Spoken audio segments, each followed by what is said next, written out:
Hey everybody, how's it going? So I'll just do a little bit of work down here in the old RC room, and going to start the Project Blizzard upgrade. For those of you who watched the last video and don't know what that machine was, we've got Blizzard old school nitro. I think it was not the DX, just nitro Blizzard. And here's the manual for it, so you know what it looks like. You'll see it right there. Dun, dun, dun.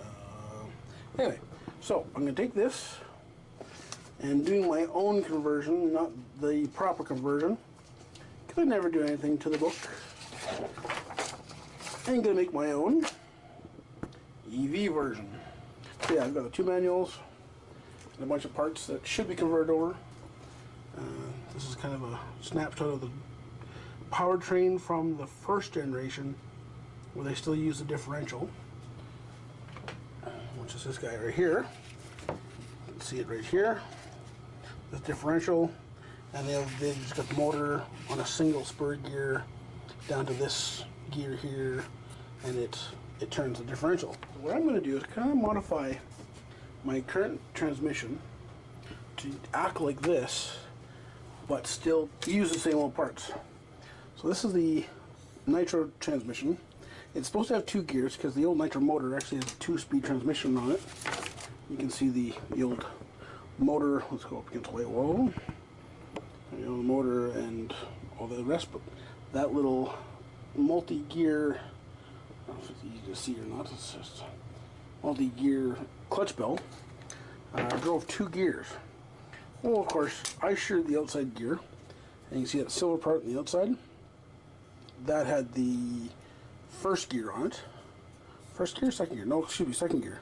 The first gear is the one that's in the back. And it has a roller bearing on it, also called a one-way bearing. That when you go in one direction, it grabs, and when the second gear kicks in on that silver piece there, would have a little dog, and when the speeds hits up a certain speed, it would automatically switch gears. It would just let the shaft spin past it. Well, what I did is I put a screw, a little set screw. I don't know if you can see that or not. There it is. Let's just see. Can you see that? Let's get some wall backing. There's a screw right there. It's hard to see if it focuses or not. But a set screw goes into the spur gear from the clutch, and its clutch is hardly mounted, or hard mounted, I should say. And that's going to drive it permanently forward and reverse, so I can use a custom motor mount, which I will have to manufacture.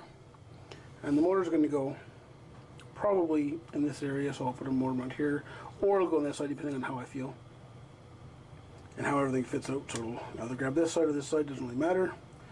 And I might even use some of the mounting points from the transmission to help locate that motor mount. And then I've permanently locked the forward reverse of this transmission in with a little spacer here, so it can't go into reverse. So it's just in forward gear. Yes, I know that wall, I gotta fix that, but that's minor. So this is the project. So this is going to be part 1, more of a showcase. So I've got all the bits and bobs. I've got the tracks under the table.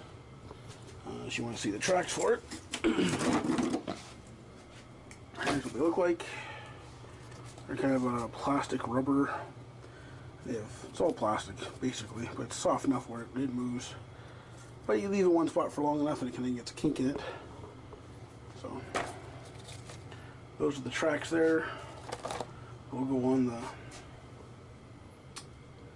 vehicular, the Blizzard, at the end. And I've still got to figure out how I'm going to drive the gear here. It's got a little chain driven. I think I'm going to keep that.